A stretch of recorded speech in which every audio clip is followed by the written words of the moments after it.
Today is your lucky day. Today you are going to learn how to bowl. It's so easy kids can do it. Celebrities can do it. Barbie can do it. Even an animated caveman can do it. And you can do it too with the proper training. What is that you say? Bad memories? You never want to bowl again? That will all change once you know what you are doing. So let's begin. The first thing to know is, where do I stand? What do I aim at?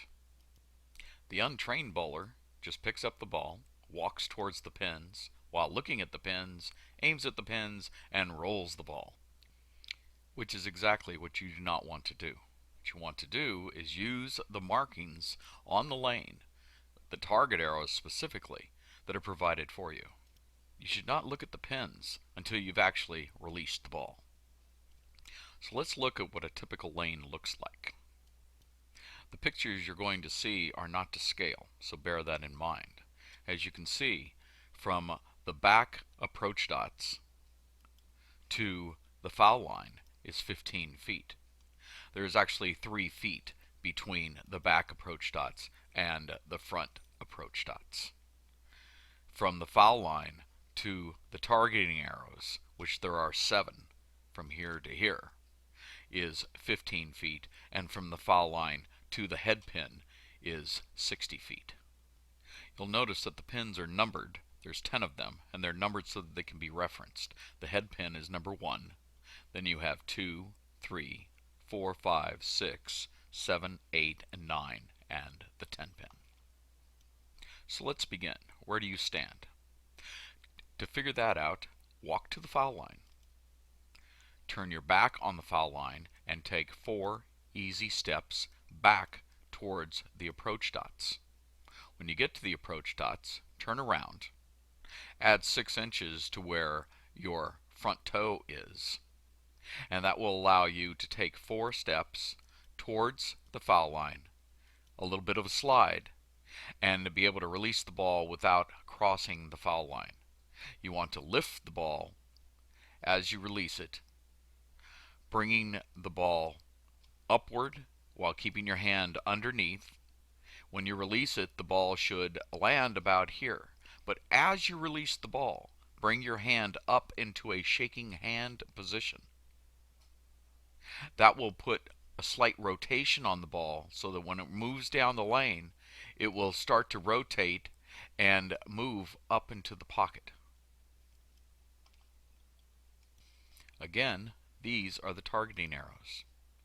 So if you position your foot here, assuming this is your starting point, you would aim at the targeting arrow.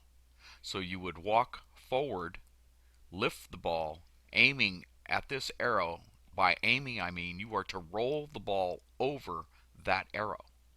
And by coming up in a shake hand position with rotation, the ball will break towards the pins and enter the pocket. This area is known as the pocket on either side. If you're a left-hander, this is your pocket. If you're a right-hander, this is your pocket. If you happen to hit the opposite pocket, it's known as a Brooklyn. The 7 targeting arrows are placed on the lane for your convenience so that you can aim at them. Each targeting arrow is in a position so that when the ball is rolled over it, that board actually lines up with a pin. The head targeting arrow lines up perfectly with the 1 pin. The third targeting arrow lines up with the 3 pin, the second with the 6, the first with the 10 pin, and so on with the others. For this demonstration, we're going to assume that you have what's known as a standard 10 board break. So if you walked forward, threw the ball over the second arrow, and it broke as it moved down the lane up into the pocket, it would actually travel 10 boards from here to here so that it hits the pocket. The travel would go similar to this.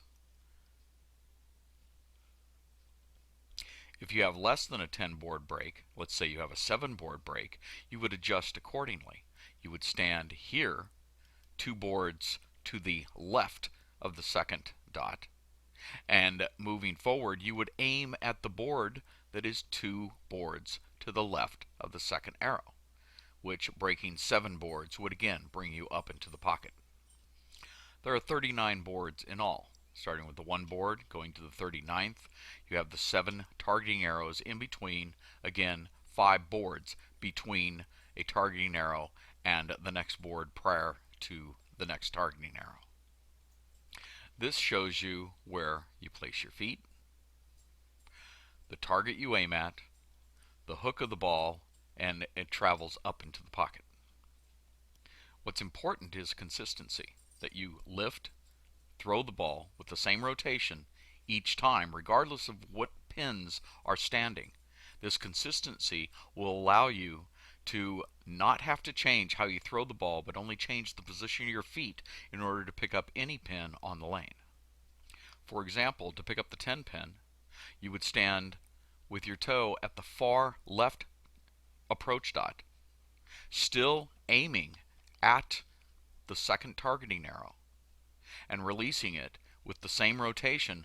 The ball will travel exactly the same as if it were going up into the pocket, but now because of where you're standing, it will travel at the second arrow, stay on the lane, and carry the 10 pin.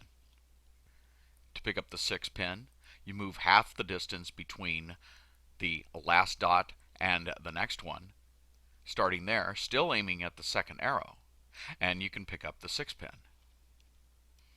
To pick up the 3 pin, you now move half the distance over again, and you're now on the second dot from the left. Still aiming at the second arrow, you can pick up the 3 pin. This same process works for pins on the opposite side of the lane. To pick up the 7, just as you stood on the far side dot for the 10 pin, you stand on the far side dot on the right side to pick up the 7 pin, still aiming at the second arrow, and the ball goes on the same path and picks up the 7 pin. To pick up the 4 pin, you move half the distance over, still aiming at the second arrow, takes the same path to the pin, you pick up the 4 pin. To pick up the 2 pin, again, you move half the distance over. Now you're actually standing where you would for a strike, except you're looking more at a slight angle, and you're throwing the ball across between the second and the third arrow, but still just above the second arrow. And the ball will travel its trajectory and hit the 2 pin. To pick up a split, in this case the 5-10 split, you actually aim at the pin that's not there. In this case, you would be aiming at the 2 pin. If you compare to the previous information, where you stood here, rolled the ball across just above the second arrow, that would carry the 2 pin, it's how you would carry the 5-10. The intention is to hit the 5 pin just on the left side, kicking it to the right to take out the 10 pin. To pick up the 5-7, again, stand on the opposite side of the lane, as if you're aiming for the 3 pin. Again, aim at the second arrow, it will come back, and it would pick up the 3 pin if it were there, but it will continue on, nick the 5 pin on the left side, and take out the 7 pin by kicking it to the left. For smaller splits, in this case the 3-10, you could aim for the head pin and kick the 3 pin over to the 10, but that's actually more difficult. It's easier to aim for the 6 pin that's not there. Again, standing here as if you would normally pick up the 6 pin, aiming at the second arrow, but the ball will nick inside the 3, and there's enough deflection of the ball off of the pins because of their weight that it will then bounce and take out the 10 pin, which is the preferred way to pick up the spare. To pick up the baby split 2-7 on the opposite side, you would stand where you normally would to pick up the 4 pin spare, the pin that's not there. You would stand here, again aiming at the second arrow. The ball will travel over the same course as it has been each time you release it, only this time, because of the angle you're at, it will travel, hit the 2 pin, bounce off, and continue and take out the 7 pin. To pick up the 2 pins that have not been mentioned, the 8 and the 9 pin, again it's a matter of where you place your feet. You already know how to pick up the 6 pin and how to pick up the 4 pin. As you can see, the 8 and the 9 are behind these pins. But if you aimed at the 4 pin, you would miss the 8. If you aimed at the 6, you would probably miss the 9. So what you do is, again, you're moving your feet. Where you stood here to pick up and rolled across the second arrow to pick up the 4 pin, you would split that distance in half. So halfway point here. You would split that distance in half between the middle and the second dot. Standing here, again, still aiming over the second arrow, and you'll take out the 8. On the opposite side, the same thing. You would stand here, roll over the second arrow to pick up the 6 pin, so you would split that distance in half. Stand here, again, still rolling over the second arrow, and it will come back and take out the 9. So there you have it. Easier than you thought, wasn't it? It's just a matter of knowing where to stand and what to aim at. Good luck and good bowling.